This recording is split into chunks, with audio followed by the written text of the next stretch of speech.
Carlito, a gente acompanhou também nessa semana agora, na verdade, hoje, na coluna da Bela Megali no Globo, algo que eu achei assim meio viajaram na maionese, não me vem outro termo. Mas, segundo a Bela Megali, lideranças do PL acreditam que se o Tarcísio for candidato da direita e todos os demais candidatáveis, presidenciáveis, abrirem mão da candidatura para apoiar o Tarcísio, o Lula desistiria da candidatura na ideia e na visão dos líderes do PL, que a chance do PL seria, o Tarcísio se candidata, promete um ministério para o Zema, promete um ministério para o Ratinho Júnior, dá um ministério para o Eduardo Leite, e com isso o Lula vai se borrar nas calças porque não vai querer perder a eleição e vai desistir. O que tu acha disso, Carlito? Eu acho que eles estão precisando conversar um pouco mais com o Kassab, porque o Kassab ele pode ser qualquer coisa, menos burro. O Kassab não tem voto para ele. Se ele for candidato, ele não se elege. Mas o Kassab, ele sabe ler muito bem os meandros da política, tanto que como é que o Kassab faz no Brasil? Na região Nordeste, o PSD é ligado à esquerda.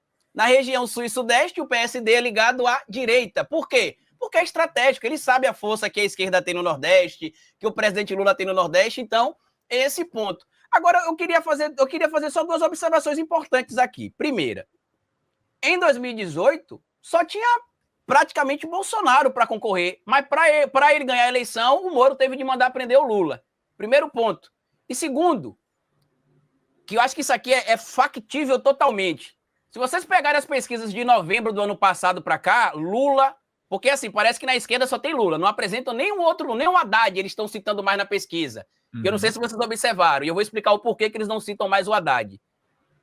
De novembro, dezembro para cá, tem alguns institutos até sérios que tiraram o Haddad da lista da pesquisa. Por quê? Porque o Haddad e o Lula venciam todos os candidatos da direita. E aí vocês podem incluir, inclusive, até mesmo Pablo Marçal e Gustavo Lima, tá? Ele ganhava de todos. Pablo Marçal, Gustavo Lima, Zema, Caiado, Ratinho Júnior, Eduardo Leite, quem mais, meu Deus? A Michele, o próprio Tarcísio de Freitas, né? Ele também vencia. E aí, como o Lula vencia, o Haddad vencia, o que é que aconteceu, Viaro?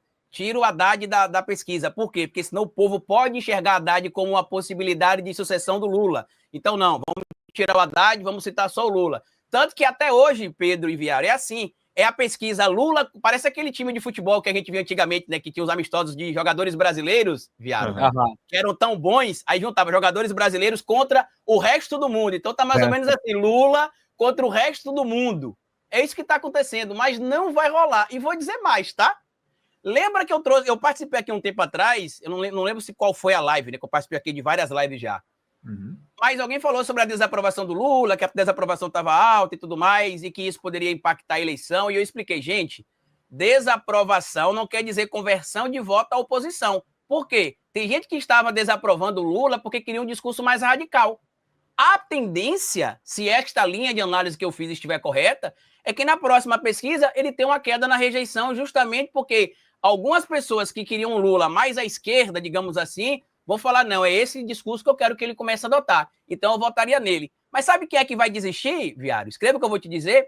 O Tarcísio. Por que o Tarcísio vai desistir? Como eu disse, o Kassab, ele não é burro. Ele deve estar nesse momento do Tarcísio falando assim, Tarcísio, presta atenção. Deixa eu falar para você, porque eu já estive lá dentro, eu já fui ministro do PT, tá? Deixa eu explicar aqui para vocês. O Brasil não é o que a gente vê aqui em São Paulo, não, tá? O Brasil é algo completamente diferente. Quando você for lá no interior do Amazonas, lá no interior do Pará, lá no interior da Bahia, lá no interior da Paraíba, você vai ver que ninguém sabe nem quem é você. Agora o Lula, todo mundo sabe. Então, presta atenção. Deixa a Faria Lima ficar te vendendo aí como nome para ser candidato, porque isso é bom para sua imagem. Isso vai fortalecer você, inclusive, para a eleição em 2026. A gente se reelege. Eu sou seu vice, porque Kassab só chega ao poder assim, como vice de alguém. Ele não tem voto para ser eleito ele mesmo, né? Então, vou ser seu vice. Aí, em 2030, o velhinho já vai estar fora do jogo. Então, a gente vai ter 4 anos para ficar atacando o Haddad, para ficar atacando o Boulos. A mídia está na nossa mão. E você ainda é novo, Tarcísio, para a política. Então, seja candidato à reeleição, que é isso que eu acho que vai acontecer. Eu não acredito que o Tarcísio, Pedro e Viaro, só será candidato se a direita toda desistir e ele aparecer empatado tecnicamente com Lula. Eu ainda não acredito que ele vai ser candidato. Ele só vai ser candidato se tiver alguém que esteja disposto a fazer algo similar ao que o Moro fez. Como não vai dar para prender o Lula, inventar algum escândalo, algum dossiê, algum material falso, que a gente sabe que a mídia já fez e tem coragem de fazer de novo, né? Tanto que a mídia tá vendendo, por exemplo, a questão do IOF aí, eu queria até tirar o chapéu pro Ivan, né? Um companheiro nosso da internet aí, do Twitter, que ele publicou uma thread ontem bem interessante. Estavam dizendo que o IOF que o Lula tá fazendo é para atender o interesse particular dele, que é para botar imposto nas costas do povo. E a gente já sabe que o IOF não é para cobrar do povo, é para cobrar de banco, bilionários e donos de bets. E quem também, inclusive, tem investimento que não paga imposto. Sabe quem é que ia ser afetado pela alta do IOF, Viaro? O próprio Lula. O Lula tem valores investidos na previdência privada. Está lá no fio se você quiser colocar, Pedro, está lá no fio do Ivan. O Lula tem investimento na previdência privada que não são tributados. No X ou no Blue Sky? No X. No X, tá. Que não são tributados hoje com o IOF, mas que seriam. Então, peraí, você tem um presidente da República que está na política há 40 anos, está há mais tempo que o Bolsonaro. Está há 40 anos na política, Pedro. E o cara tem 7 milhões e meio, tá aí, ó, olha lá, ó. Aí, ó, Lula, na declaração que ele fez, né? Isso. Ao TRE, tá aí, ó, ao TSE 2022, tá lá, ó. E sabe o que me chamou a atenção, Pedro? O patrimônio do presidente Lula. 7,4 milhões para um cara que tá há 40 anos na vida pública. Para um cara que a palestra, quando chamaram ele para poder começar a palestrar, orçaram ali a palestra em 500 mil, isso é nada.